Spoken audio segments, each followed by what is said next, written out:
하나님께서 디자인하신 교회는 오늘 역대 7장에 솔로몬의 성전처럼 하나님의 영광이 가득한 교회입니다.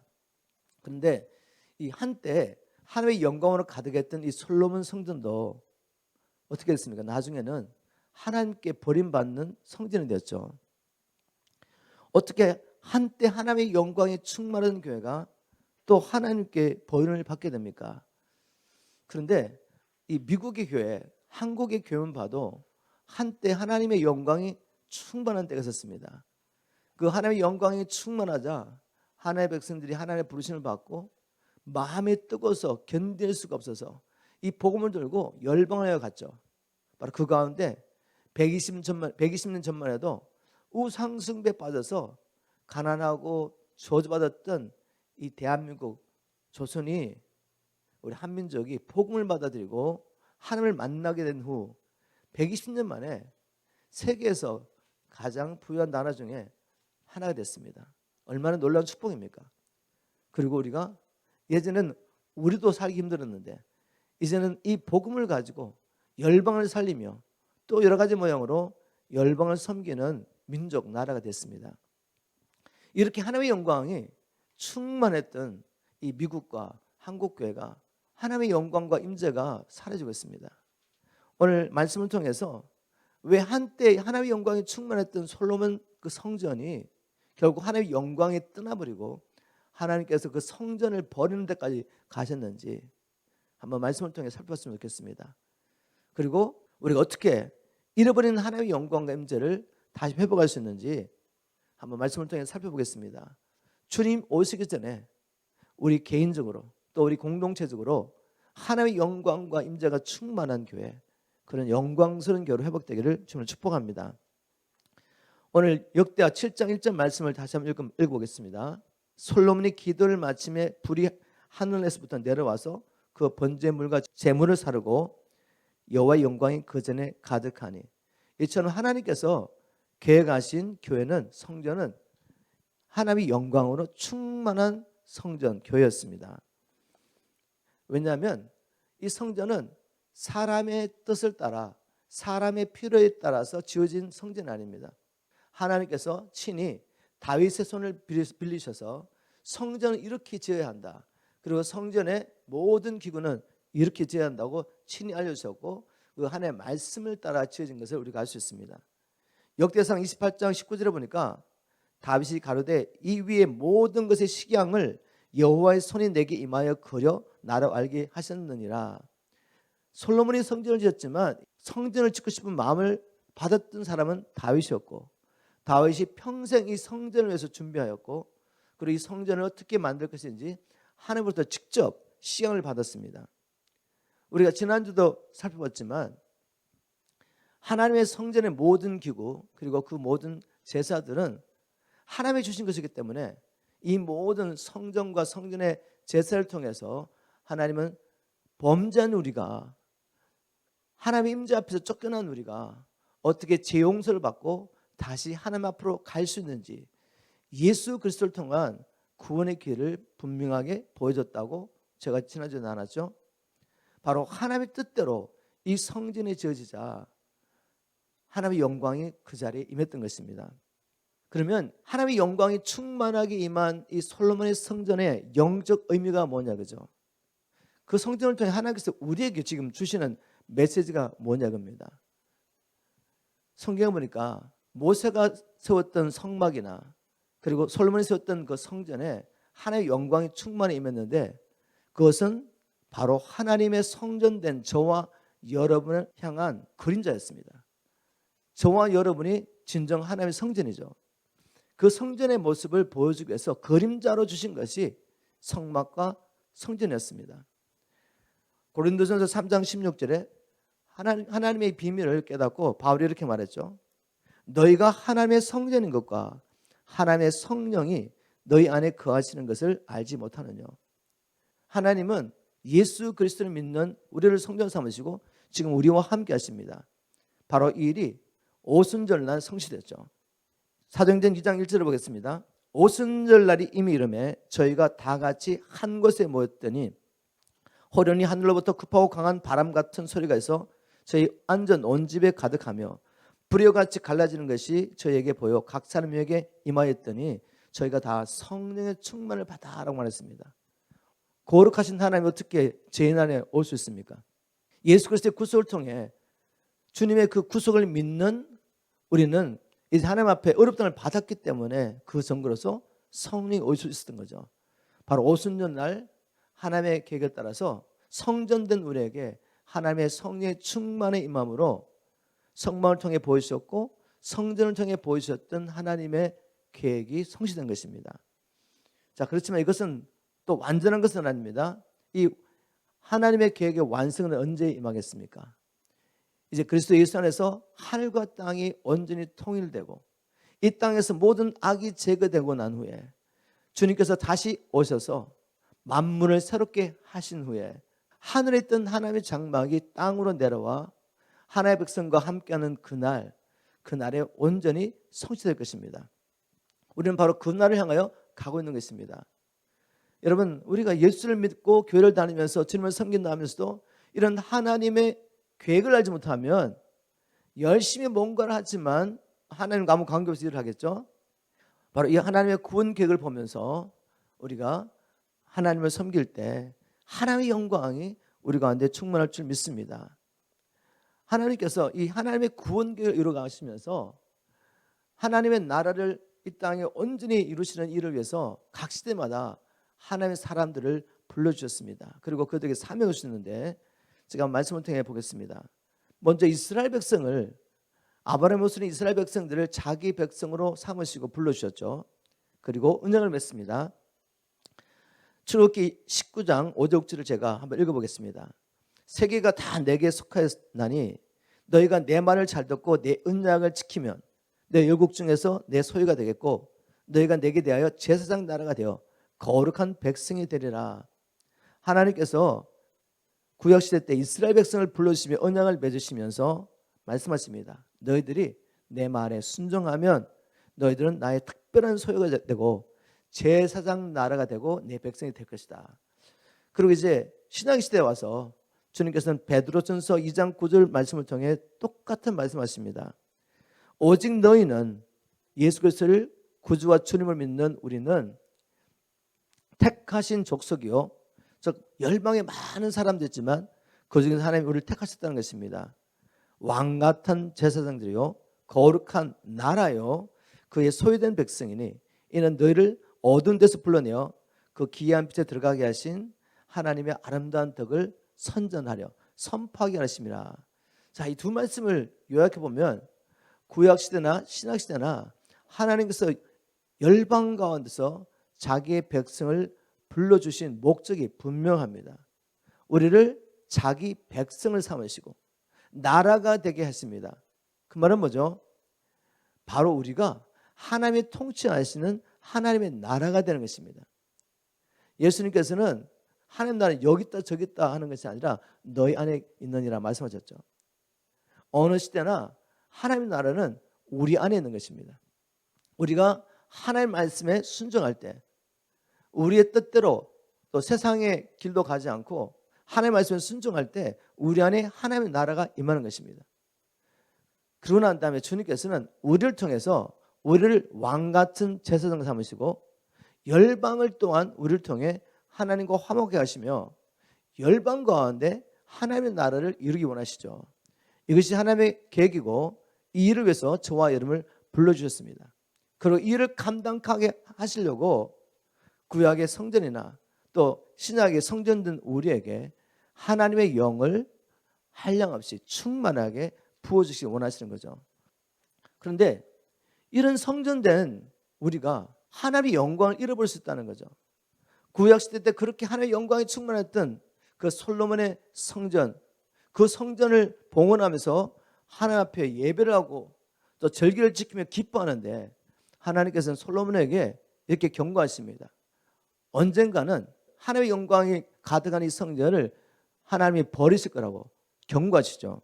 역대하 7장 20절을 쉬운 말 성경을 보겠습니다. 내가 너에게 준 이 땅에서 너희를 뿌리째 뽑아내고 또 너희가 내 이름을 위해 거룩하게 구별한 이 성전도 아낌없이 버릴 것이다. 그러면 너희는 모든 민족들 사이에서 한낱 속담거리와 비웃음거리가 되고 말 것이다. 아니 한때 하나님의 영광이 가득했던 이 성전을 왜 하나님이 버리신다고 경고를 하십니까? 그 이유는 분명하죠. 21절에 보니까 지금은 이 성전이 아주 귀하게 여겨지지만 그때가 되면 이곳을 지나가는 사람들마다 모두 크게 놀라 이렇게 물을 것이다. 주께서는 어찌하여 이 땅과 이 성전을 이토록 황폐하게 만드셨을까? 그럴 때마다 사람들은 이스라엘 백성이 자기 조상들을 이집트에서 이끌어내신 주 하나님을 저버리고 다른 이방 신들을 섬기고 숭배했기 때문에 주께서 진노하셔서 이 모든 재앙을 그들에게 내리셨다라고 대답할 것이라고 말했습니다. 이유가 분명하죠. 하나님께서 그들을 버리시기 전에 그들이 하나님을 버리신 것입니다. 여기서 하나님께서 성전을 버리신다는 것은 곧 열방 중에서 자기 백성 삼으신 이스라엘 백성들을 버린다는 말씀이죠. 왜 이들이 벌을 받았습니까? 바로 배은망덕한 죄를 지은 것이죠. 그들이 애굽의 권세에서 바로의 권세에서 400년 동안 그 고통 가운데 하나님 앞에 부르짖었을 때 하나님께서 그 백성을 불쌍히 여기시고 하나님의 능력과 하나님의 권세로 그들을 구원하셨는데 이 모든 하나님의 은혜를 버려버리고 그 당시 이방인들처럼 가나안 족속들처럼 세상의 풍요와 그리고 세상의 쾌락을 위해서 이방신을 음란하게 섬긴 것이죠. 그렇게 함으로 그들은 하나님을 버린 거죠. 그런데 하나님께서는 이스라엘 백성이 이 언약을 깬 행위를 보시면서 그들이 내가 남편이라도 나를 버렸다고 말씀하십니다. 이스라엘 백성들이 하나님을 배반하고 우상을 숭배한 것은 결혼 언약, 혼인 언약을 깬 것이죠. 예레미야 3장 14절 말씀을 통해 주님께서 이렇게 호소하십니다. 나 여호와가 말하노라 배역한 자식들아 돌아오라 나는 너희 남편임이니라. 예레미야 31장 32절에도 나 여호와가 말하노라 이 언약은 내가 그들의 열조의 손을 잡고 애굽 땅에서 인도에 내던 날의 성과 같지 아니할 것은 내가 그들의 남편이 되어서도 그들이 내 언약을 파했음이라 라고 말합니다. 성경은 분명히 우리가 이 세상을 살아가는 것이 곧 하나님께 간음의 죄를 짓는 것이라고 말하고 있죠. 야고보서 4장을 보겠습니다. 간음하는 여자들이여 세상에 버시된 것이 하나님의 원수임을 알지 못하느냐? 그런즉 누구든지 세상과 버시되고자 하는 자는 스스로 하나님과 원수되게 하는 것이니라. 너희가 하나님이 우리 속에 거하게 하신 성령의 시기까지 사모하신다는 말씀을 헛된 줄로 생각하느냐? 예수 그리스도의 신부인 자들이 이 세상을 살아가는 것은 바로 하나님과의 혼인 언약을 깨트려버리고 엄부인 이 세상을 쫓아가는 것입니다. 이 세상과 음란을 행하는 것이죠. 그래서 하나님을 원수로 만든 것입니다. 하나님을 시기하게 만든 것이죠. 우리가 입으로는 예수를 구주와 주님으로 고백하지만 삶 가운데 실제적으로 예수님이 우리의 주인이 되셔서 우리가 그분의 일을 감당하고 있지 못하다면 하나님의 영광이 우리와 함께할 이유가 뭐가 있겠습니까? 우리가 하나님 앞에 범죄할 때마다 우리 안에 계시는 성령님은 신랑의 영의 성령님은 근심하시며 소멸되십니다. 또 시기하고 질투하십니다. 왜냐하면 우리를 그토록 사랑하기 때문에. 사랑하지 않는 여자가 다른 남자 쫓아가는데 뭐 시기를 일으켰습니까? 다른 어떤 연약함은 받을 수 있지만 음행은 받을 수가 없는 것이 부부지간의 관계죠. 바로 주님께서 마태복음 19장에 보면 이혼에 대한 가르침을 하시면서 이렇게 말씀하십니다. 예수님은 원칙적으로 이혼을 금지하셨죠. 왜냐하면 결혼한 것은 한 남자와 한 여자를 하나님이 하나 되게 하신 것입니다. 결혼을 통해서 한 남자와 한 여자가 한 몸을 이루는 것이죠. 그래서 주님 말씀하십니다. 하나님이 하나 되게 한 것을 사람이 나눌 수 없다. 즉 이혼할 수 없다는 것입니다. 그런데 한 가지 조건 안에서는 할 수 있다고 말씀하셨죠. 음행의 연고는 할 수 있다. 이 말씀을 통해서 우리는 다시 한번 왜 영광이 가득했던 솔로몬의 성전을 하나님이 버리셨는지 알 수 있습니다. 만일 우리가 하나님을 사랑한다고 말하면서도 뒤에 가서는 세상을 사랑하고 세상의 풍요와 쾌락을 추구하면서 우리가 모여서 하나님을 섬긴다고 하면서도 우리 안에서 세상을 추구하며 세상의 것들을 구한다면 이것은 음행이죠. 음행. 이 죄를 회개하고 돌이키지 않으면 하나님 우리를 버릴 수 있습니다. 여러분, 이게 성경의 말씀이에요. 주님 오시기 전에 우리는 하나님께 돌아가야 합니다.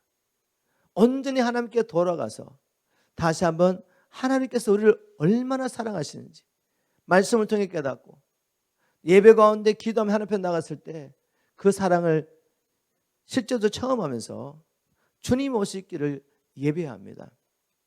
이제 마지막으로 제가 나누고 싶은 것은 우리가 어떻게 잃어버린 영광을 회복할 수 있습니까? 이걸 좀 나눴으면 좋겠습니다. 오늘 역대하 7장에 솔로몬이 성전을 완성하고 난 다음에 봉헌식을 했는데 그 봉헌식을 하고 난 다음에 또 뭘 했습니까? 유대인의 7가지 절기 중에 마지막 절기인 초막절을 지키게 됩니다. 자, 이 사건을 통해서 하나님께서 우리에게 주신 놀라운 계시가 있습니다. 하나님께서 모세를 통해서 이스라엘 백성들에게 7가지 절기를 지키라고 명령하셨죠. 그런데 그 7가지 절기가 하나님께서 예수 그리스도를 통해서 우리를 구원하시고 하나님 나라를 완성하시는 하나님의 모든 계획을 그 7가지 절기를 통해 구체적으로 보여주셨습니다. 바로 7가지 절기를 통해 주시는 하나님의 계시를 깨닫게 될 때 우리가 어떻게 다시 하나님께로 돌아가서 회복될 수 있는지, 그래서 마지막 날 주님이 오실 때 우리가 주님처럼 영원하게 변화되며 주님과 함께 와서 이 땅에서 하나님의 집이 우리와 함께 하면서 이곳에서 영원토록 하나님의 나라를 누릴 수 있는지 이 7가지 절기를 통해 알 수가 있습니다. 제가 시간 관계상 간단하게 나누겠습니다. 이스라엘 백성들 이 절기를 지키면서 반복해서 뭘 생각하냐면 하나님께서 자기들을 애굽에서 건져주신 그 사건을 계속 생각했습니다. 그리고 메시아의 오심과 메시아 왕국을 사모하게 됐죠. 하나님께서 이 절기를 통해 우리에게 주시는 메시지를 한번 나눠보도록 하겠습니다. 첫 번째, 유월절입니다. 먼저 제가 7가지 절기부터 말씀드릴게요. 유월절, 무교절, 초실절, 오순절, 이것은 다 봄에 지키는 절기. 봄의 절기가 끝나고 나면 한 4개월 있다가 이제 가을의 절기로 들어갑니다. 가을의 절기는 나팔절, 그리고 속죄일, 그리고 초막절, 장막절이라는 초막절을 지키게 되는데 한 절기 한 절기 한번 나눠보겠습니다. 성경에는 종교 달력이 있습니다. 우리가 사용하는 태양력과 다른 거죠. 이 6월절은 1월 4일 날 지켰습니다. 1월 4일 날. 종교적으로 1월 달은 태양력으로는 3월 달과 4월 달 이 사이가 되죠. 이때 어떤 일이 있습니까? 6월절 첫 번째 6월절을 지키던 날, 그 날이 어떤 날인가 하면 이스라엘 백성들이 430년 동안 이 이집트에 살다가 이제 하나님의 계획 가운데서 구원을 받을 때가 되었습니다. 하나님께서 이스라엘 민족을 이 바로의 권세에서, 그때까지 바로의 권세에서 노예 생활하면서 고역으로 고통당하며 하나님 앞에 부르짖었습니다. 그때 하나님께서 그들의 기도를 들으시고 또 아브라함과의 언약을 기억하시고 이스라엘 민족을 하나님의 능력과 표심팔로 구원하시죠. 10가지 재앙으로 이스라엘 백성을 붙잡고 있는 이집트를 심판하시면서 하나님께서 이집트에 묶여있던 이 노예들을 풀어주셨는데 마지막 재앙은 하나님께서 이집트의 모든 장자를 치신 것입니다. 이집트의 장자가 죽었다는 것은 다 죽은 것입니다. 장자는 대표니까. 그리고 이 죽음의 사자가 고센 땅에 이스라엘의 장자도 다 죽일 수 있는 것입니다. 그런데 그날 고센 땅에 이스라엘 민족의 장자들은 한 명도 죽지 않았어요. 이유가 뭐죠? 하나님께서 어린 양을 잡아서 그 피를 문설주에 바르라 그랬습니다. 그리고 집안에 들어가서 그 고기를 먹으라 그랬죠. 바로 그 피를 보았을 때 죽음의 사자가 이스라엘 집에 왔다가도 그를 피를 보니까 이 집은 이미 죄값을 치버렸구나. 죄삭 사망이지 않습니까? 그래서 넘어간 거죠. 바로 그날 이스라엘 민족은 그 죽음의 사자로부터 구원을 받았을 뿐만 아니라 이집트의 바로 왕의 건설로부터 풀려나고 홍해를 건너고 이제 하나님의 약속의 땅으로 가게 되죠. 자, 이 유월절을 통해 주시는 영적 의미 분명하죠. 바로 우리는 우리의 죄로 말미암아 이 세상과 마귀의 노예로 살고 있었던 것입니다. 그 가운데 인간이 경험할 수 있는 모든 고통과 불행과 저주, 죽음까지 경험하게 되는 것이죠. 이런 우리를 하나님께서 살리시려고 하신 일이 무엇입니까?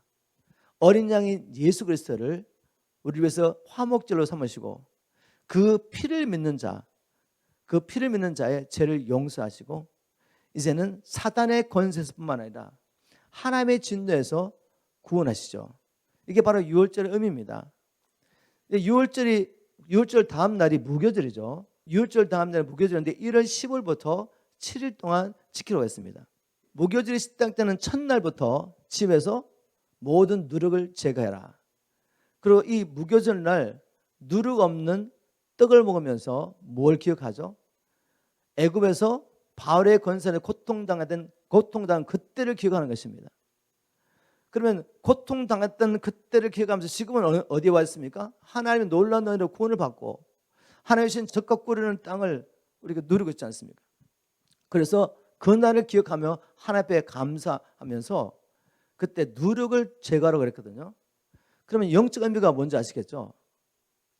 바로 예수 그리스도의 보혈로 유월절을 통과하고 구원받은 우리가 이제 남은 생에 어떻게 된다? 우리가 죄의 종이 됐을 때 어떻게 살았고 어떻게 비참하고 고통당하는 그 날들을 기억하면서 이제는 우리 삶 가운데서 모든 죄를 제거하는 말이죠. 무교절 의미가 바로 그겁니다.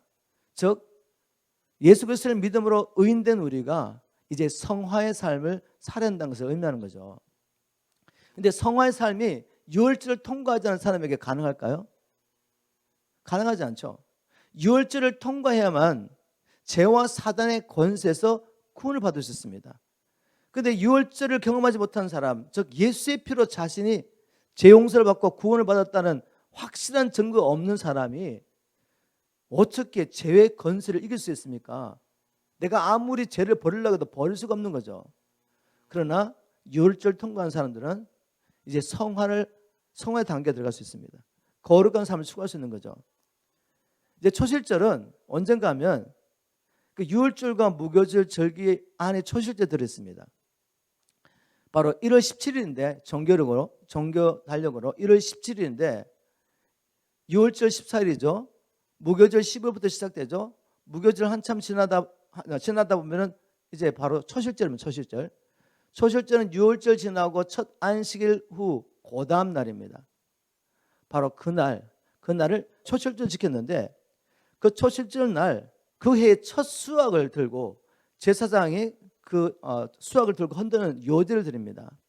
바로 그 초실절에 성경에 보면 많은 중요한 사건들이 있었습니다. 그걸 제가 한번 여러분과 나누겠습니다. 그 초실절 어떤 일이 있었냐면 성경을 보면 노아의 방주가 물에 떠다니다가 아리랏 산에 정착한 날이 바로 이 초실절이었습니다.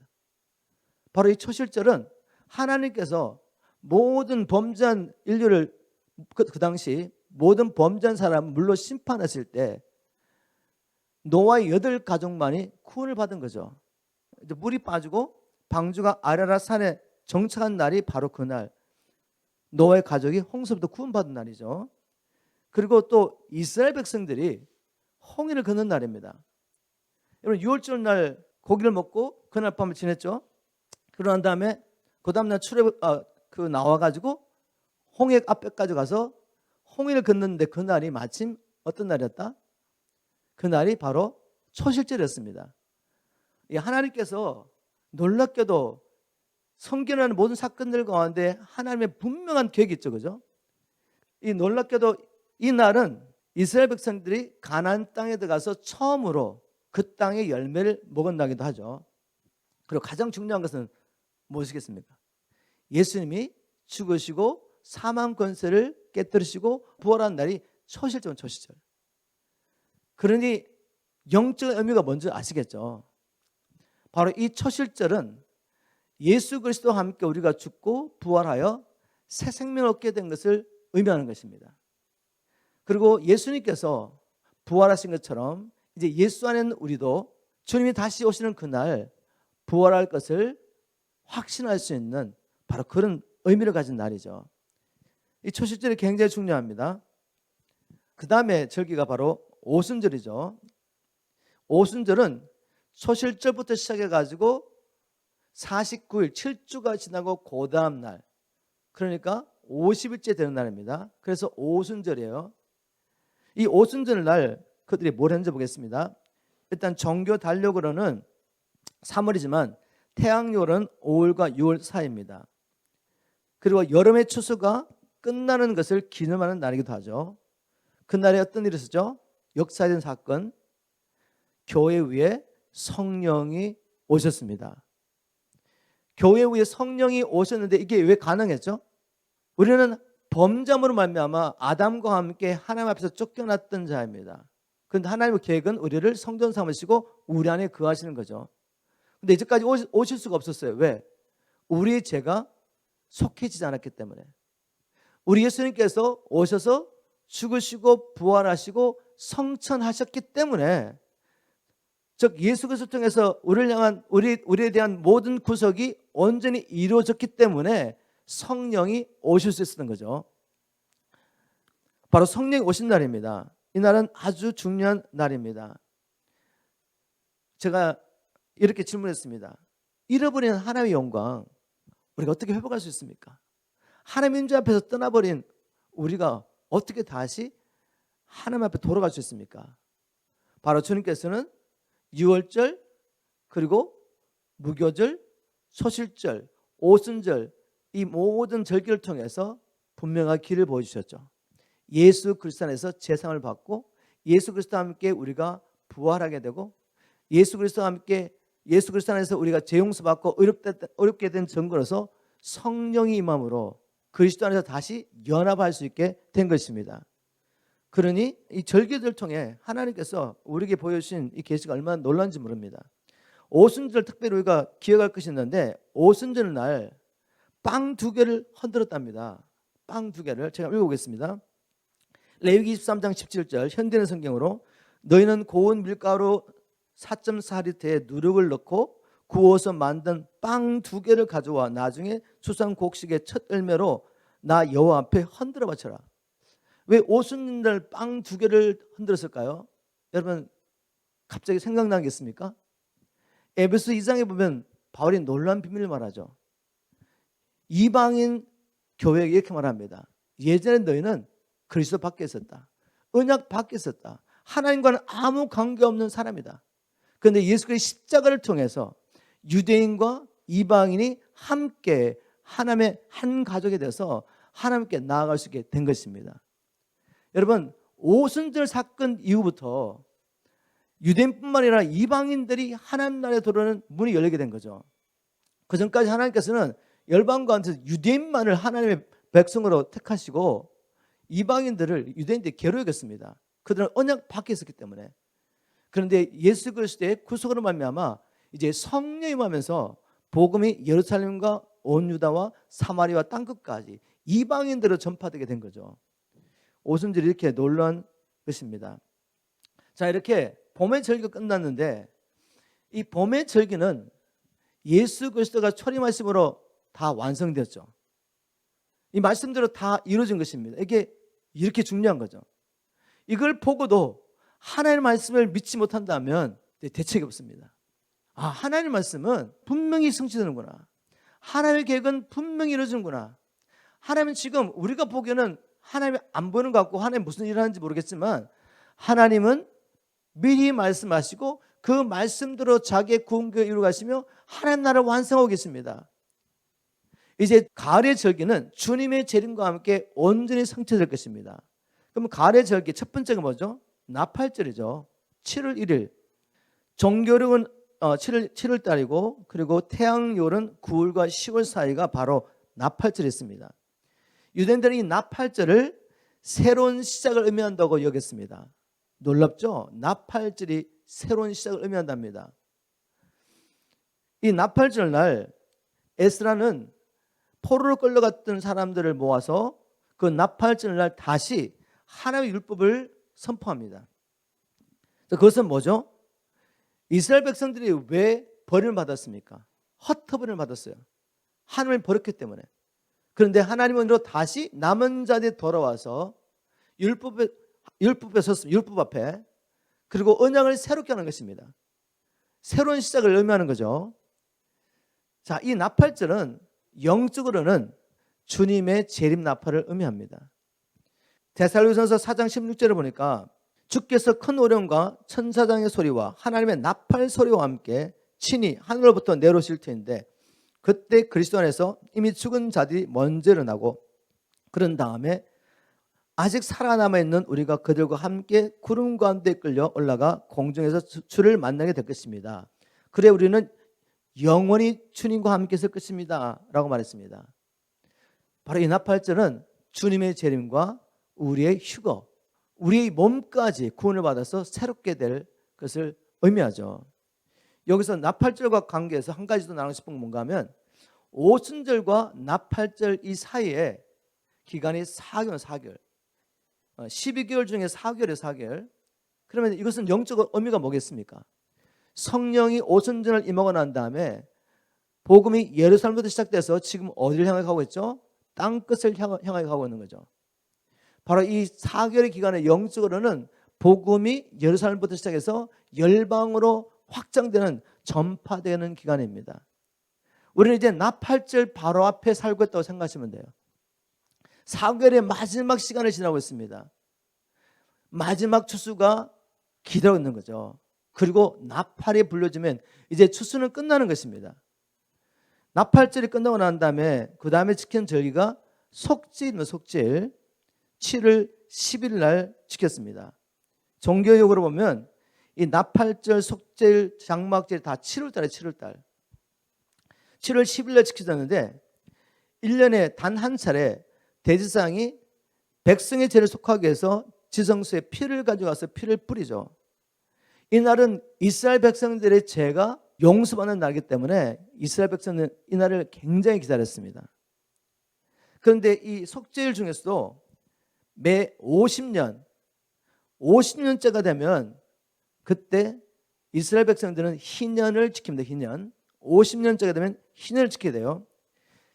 50년째 속죄일에는 어떤 일이냐면 모든 빛이 탕감받고 노예가 해방되며 팔렸던 땅이 원래 주인에게 돌아가는 50년 희년에 이 속죄일이 이런 데 있는 것이죠.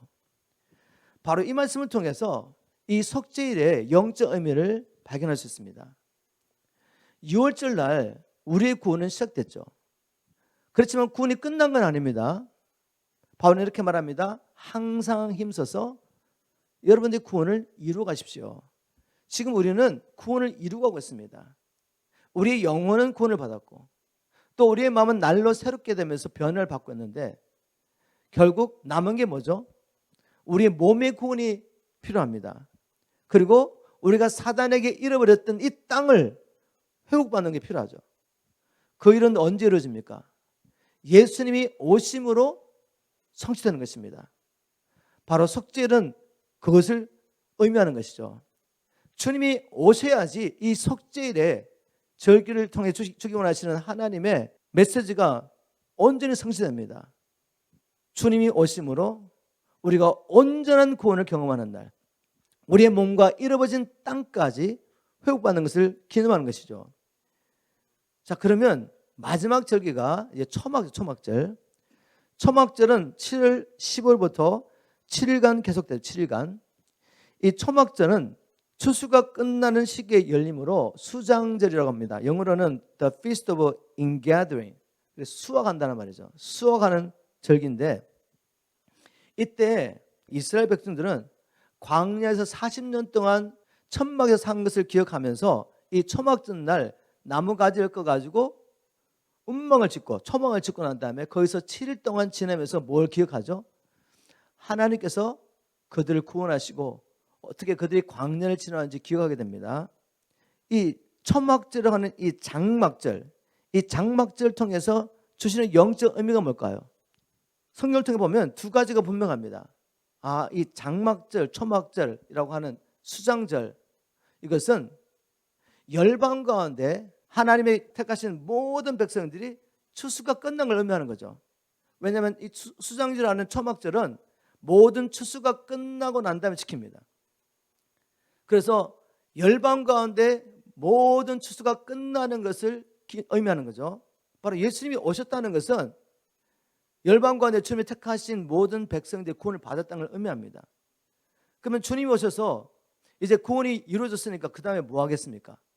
만물이 새롭게 되고 난 다음에 하나님의 장막이 하늘에서 내려와서 하나님의 백성들과 영원히 함께하는 바로 그날을 의미하는 거죠. 요한계시록 21장 3절에 그때 나는 하늘나라 보좌에서 큰 음성이 울려나는 것을 들었습니다. 보러 하나님의 집이 사람들 가운데 있다. 이제 하나님께서 사람들과 함께 계실 것이고 그들은 하나님의 백성이 될 것이며 하나님께서는 친히 그들과 함께 지내시면서 그들이 하나님이 되실 것이다. 지금 하나님의 장막이 하늘에 있습니다. 이제 주님이 오셔서 만물이 새롭게 되면 수장제를 지키는 거죠. 장막제를 지키는 것이죠. 구원받은 하나님의 백성들이 하나님의 장막 집이 땅에 내려와서 하나님의 백성들과 영원히 함께하는 하나님의 나라의 완성을 의미하는 것이죠. 자, 이렇게 성경에 보니까 여러 가지 절기가 있고 그 절기마다 어떤 사건들이 있었는데 이것이 우연히 이루어진 게 아니라는 걸 알 수가 있죠. 하나님께서 하나님의 뜻대로 솔로몬의 성전이 지어지니까 그곳에 하나님의 영광이 임했습니다. 그리고 이 봉헌식을 7일 동안 지키고 난 다음에 그들이 초막절, 장막절을 7일 동안 지켰습니다. 이것은 바로 마지막 절기들을 지킨 거죠. 마지막 절기를 지켰는데 그것은 바로 예수 그리스도가 오심으로 하나님의 영광이 이 땅에 온전히 임하게 되고 나팔절을 지나서 속죄를 통해서 우리 구원이 온전히 완성되고 난 다음에 하나님께서 우리와 함께 이 땅에서 영원히 다스릴 것을 의미하는 것입니다. 여러분, 하나님의 말씀을 보니까 정말 하나님의 계획대로 모든 일이 이루어진 걸 보이시죠? 이 마지막 절기도 주님의 뜻을 온전히 이룰 것을 여러분 믿으십니까? 저는 여러분에게 말씀을 해주셔서 도전하고 싶습니다. 이사야의 말씀을 통해서 나누고 싶습니다. 전능하신 여호와께서 맹세하시며 이렇게 말씀하셨다. 내가 계획한 것은 반드시 이루어질 것이며 내가 하기로 마음먹은 것은 반드시 실행될 것이다. 하나님의 구원 계획이 말씀대로 온전히 이루어진다면 저와 여러분이 어떤 사람이 되어야 되겠습니까? 우리 교회가 어떤 교회가 되어야 되겠습니까? 여전히 우리가 하나님의 말씀이 이루어지지 않는 것처럼 세상 사람들과 똑같이 또 이스라엘 백성들처럼 세상의 풍요와 쾌락을 추구하면서 하나님의 영을 소멸하고 하나님을 심리시키게 하면서 주님이 오실 때 우리가 버림받아야 되겠습니까? 아니죠. 우리 주님이 오시는 그날을 신랑 되신 그 주님이 오실 것을 바라보면서 소망하면서 그분이 거룩한 것처럼 우리가 거룩하기를 힘써야 되지 않겠습니까? 그리고 주님이 나라가 맺을 때 하나님께서 우리에게 주실 영광스러운 기업을 바라보면서 주님께서 주신 사명, 이 복음을 들고 지금 있는 이곳에서부터 땅끝까지 열방까지 이 복음을 전가하며 주님이 오시기를 예배해야 되지 않겠습니까? 오늘 이 말씀이 여러분의 새겨지게 되게 해주시면 축복합니다. 한 번 듣고 잊어버리는 것이 아니라 이 말씀을 묵상하면서 우리의 삶을 조명하고 우리가 어떻게 살아갈 것인지 다시 한번 결단하고 다시 한번 하나님을 헌신하는 저와 여러분 되게 해주시면 축복합니다.